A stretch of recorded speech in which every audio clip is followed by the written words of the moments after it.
안녕하세요. 놀라운 논란의 미스터 논란입니다. 손흥민 선수 뛰고 있는 토트넘 소식 전달해드리도록 하겠습니다. 오래 기다리셨죠. 프리미어리그가 4월 3일에 이제 재개가 됩니다. 그리고 토트넘은 21시 한국 시간으로는 저녁 9시에 첼시와의 경기가 있습니다. 첼시 홈 경기고요.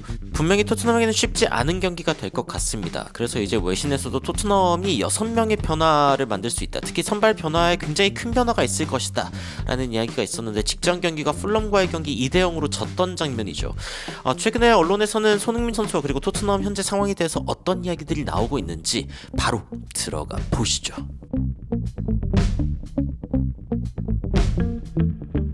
토트넘이 풀럼에게 2대0으로 졌을 때 토트넘의 라인업입니다. 마티아스 텔, 솔랑키 그리고 존슨이 앞에 섰고요. 비수마 그레이, 벤창크루, 우도기, 데이비스, 로메로, 스펜스 그리고 비카리오가 골문을 지켰습니다. 딱 봐도 토트넘이 그렇게 1군급 선수를 내보냈다라고 보기 어렵기는 하죠. 유로파리그가 굉장히 중요했기 때문에 가용 자원을 많이 쓰고, 그 다음에 이 경기에는 아무래도 조금 더 이제 후보에 가까운 그런 선수들을 많이 내세운 모습을 볼 수가 있습니다. 외신에선 여기에 있는 선발 라인업 중에서 많은 선수들이 바뀔 것이다 라고 이야기를 하고 있는데, 첫 번째는 페드로 포로가 우독이나 제드 스펜스 대신 나올 것이다 라고 이야기를 하고 있습니다. 우독이랑 스펜스가 이때 당시에는 이제 선발 출전을 했었는데, 그런데 이제 이 선수들이 아니라 포로가 선발 출전할 수 있다는 거죠. 포로가 이쪽에 선발 출전하면 스펜스로 옮길 수도 있고요. 아니면은 포로 우독이 조합일 수도 있다라고 보고 있는 것인데, 일단 기본적으로 스펜스가 최근에 굉장히 잘하고 있다라는 이야기가 나오고 있기 때문에 결국에는 우독이가 좀 쉬지 않을까 라고 이야기가 나오고 있습니다. 그리고 미키 반더벤이 벤 데이비스를 대체할 것이다라는 이야기가 나오고 있는데, 이거는 뭐 거의 확정이죠. 로메로와 데이비스 조합보다는 확실하게 로메로 반더벤 조합이 좋기 때문에 반더벤이 선발 출전할 것이다. 이거는 뭐 그렇게 예측하기 어려운 그런 수는 아닐 것 같습니다. 그리고 이제 토트넘 같은 경우에 지금 첼시, 사우스햄튼 이렇게 연달아서 경기를 하는 상황이기 때문에 오히려 이제 반더벤을 언제쯤 교체해 줄 것인가가 조금 더 의미 있는 숫자가 될 수 있습니다. 선발 출전을 하더라도 뭐 풀타임을 뛸 수 있을 것인지, 그리고 연속해서 경기를 뛸 수 있을 것인지에 대해서 이제 외신에서 주목하고 있는 모습이고, 토트넘은 첼시와의 경기가 4월 3일 날 있은 뒤에 4월 6일 날 또 사우스햄튼과의 경기가 있습니다. 굉장히 좁은 간격의 경기가 있기 때문에 이 두 경기를 다 반더벤이 선발 출전하기는 어렵지 않겠나.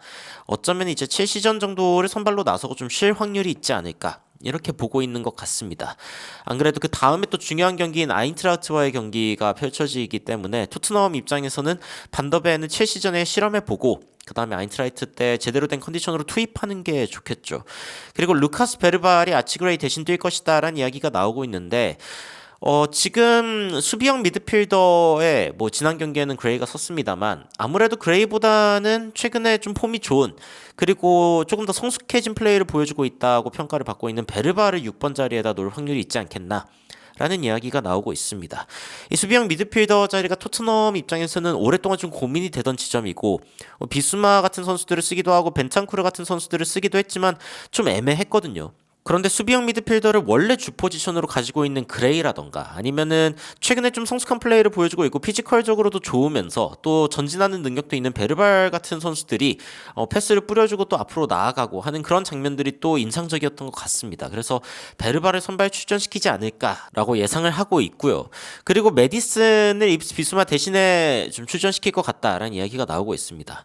사실 컨디션이 안 좋을 때 이 두 선수는 약간 좀 도찐 개찐이기는 한데, 그래도 메디슨이 비수마보단 낫지 않냐. 특히 이제 클루셉스키가 중원에서 뛸 수 있는 상황이 안 온다면은 메디슨이 뛸 확률이 점점 더 높아질 것이다. 클루셉스키는 약간의 부상에 대한 이슈가 있기 때문에 클루셉스키가 요즘에 또 측면보다는 또 중간에서 뛰는 모습을 보여주지 않습니까? 그런데 만약에 못 뛰게 된다면은 메디슨을 좀 창조성을 만들어내는, 창의성을 좀 기대할 수 있는 선수로 뛰게 하지 않을까라고 보고 있는 것 같습니다. 그 다음에 이제 윌슨 오드베르 혹은 클루셉스키가 브래넌 존슨 자리를 차지하지 않을까. 지난 경기에 존슨이 이제 오른쪽에서 뛰었었는데, 최근에 또 오도벨가 손흥민 선수의 크로스나 아니면 측면에서 오는 패스들을 받아가지고 또 골을 넣는 장면들이 이어지고 있죠. 그래서 오도벨을 좀 출전시키는 것도 좋은 선택이 될 수 있을 것 같습니다. 물론 존슨이 폼이 좋았을 때는 또 좋은 모습을 보여주기도 했었지만 둘 중에 폼 좋은 선수가 아마 나오겠죠.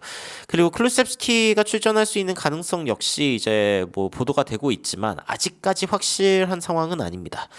이런 이야기들이 나오고 있고, 그리고 당연히 마티아스 텔보다는 손흥민 선수를 뛰게 하는 게 낫다. 특히 마티아스 텔이 왼쪽에서 뛰는 게 좀 더 나아 보이기는 했는데 최전방에서 뛰는 것보다요.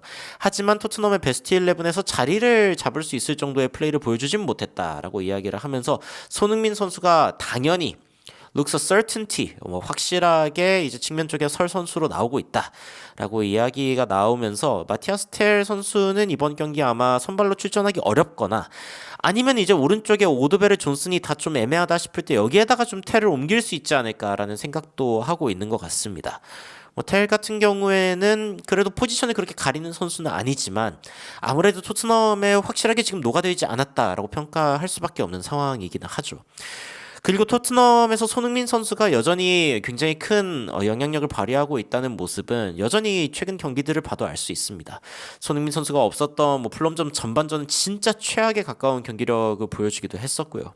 한국축구협회 플레이어 오브 더 이어 상을 수상하기도 했는데 또 양민혁 선수가 영 플레이어 오브 더 이어를 받았습니다. 그래서 한국 최고의 선수 2명을 모두 다 보유하고 있는 토트넘. 특히 이제 양민혁 선수는 최근에 QPR 임대에서 굉장히 멋진 이 터닝 슈팅을 보여주면서 아주 팬들에게 큰 칭찬을 받기도 했죠. 토트넘 언론도 이에 대해서 굉장히 주목을 하기도 했고요. 이 양민혁 임팩트라고 이야기를 하면서 양민혁 선수가 요즘에 굉장히 좀 임팩트 있는 플레이를 보여주고 있다. 특히 이제 2대0으로 QPR이 지고 있을 때 출전을 했는데 스토크가 세 번째 골을 넣기는 했지만 이 사우스 코리안 우리 대한민국 국적의 양민혁 선수가 78분에 굉장히 이 밑에 쪽 코너를 노린 좋은 슈팅을 보여줬다라고 이야기를 하면서 카디프와 이제 QPR에 다가오는 경기에서는 양민혁 선수가 조금 더 스타트 선발로 뛸 확률이 높지 않겠냐라는 이야기가 나오고 있습니다. 특히 이제 밑에 이 하위권에 있는 것보다는 그래도 상위권으로 올라가는 게 중요한 상황이기 때문에 QPR 입장에서 굉장히 카디프와의 경기가 중요하거든요. 이 경기에서 양민혁 선수가 선발로 출전할 수 있다라는 보도가 나오고 있습니다.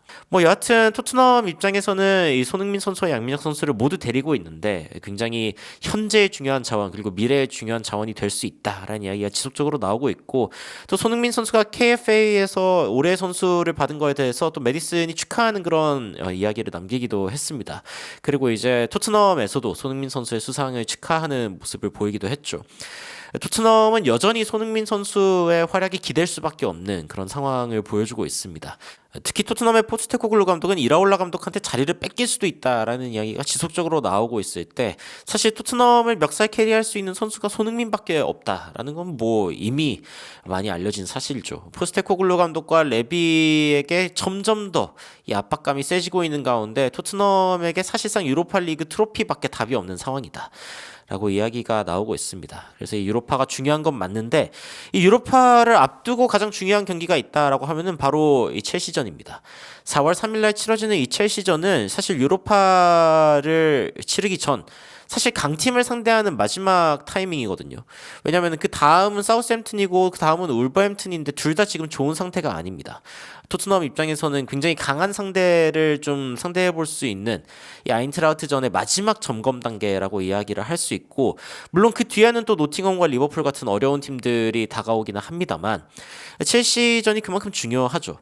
특히 이제 아인틀라우트 같은 경우에는 지금 분데스리가에서 3위를 기록하고 있습니다. 아인틀라우트는 자력으로 챔피언스리그에 진출할 수 있는 그런 순위를 가지고 있는 팀이기 때문에 사실은 이제 리그도 굉장히 신경 쓰고 있을 확률이 있죠. 하지만 토트넘 같은 경우에는 이 경기에 전력을 다해야 되는데 이 경기에 대한 전력을 다듬을 수 있는 그런 타이밍이 사실상 이 첼시전이 굉장히 중요하다. 물론 사우스햄튼전과 울버햄튼전에도 중요하겠지만 이때 뛰는 선수들은 사실상 이때 뛴다고 보기 어렵거든요. 왜냐면은 경기가 너무 가까이 붙어 있기 때문에. 그래서 소튼전이랑 울버햄튼전은 최대한 2군을 내보내고 첼시, 아인틀라우트 그리고 아인틀라우트와의 2차전 이렇게가 사실은 굉장히 또 중요한 경기가 되겠죠. 프랑크푸르트에 가서 또 붙게 되는 이 2차전 어웨이 같은 경우는 토트넘에게 굉장히 큰 고비가 될 수 있고요. 그래서 유로파리그에 어떤 선수들을 내보낼지가 사실상 첼시전에 정해지는 그런 느낌이 있고 그 첼시전 라인업에 손흥민 선수가 분명히 선발 출전할 수밖에 없다라는 이야기가 나오고 있는 겁니다. 토트넘의 지금 어떤 경기의 변화를 만들어낼 수 있는 선수라고 하면은 사실 손흥민 선수밖에 꼽을 수가 없습니다. 클루셉스키가 사라지면은 더더욱 그렇고요.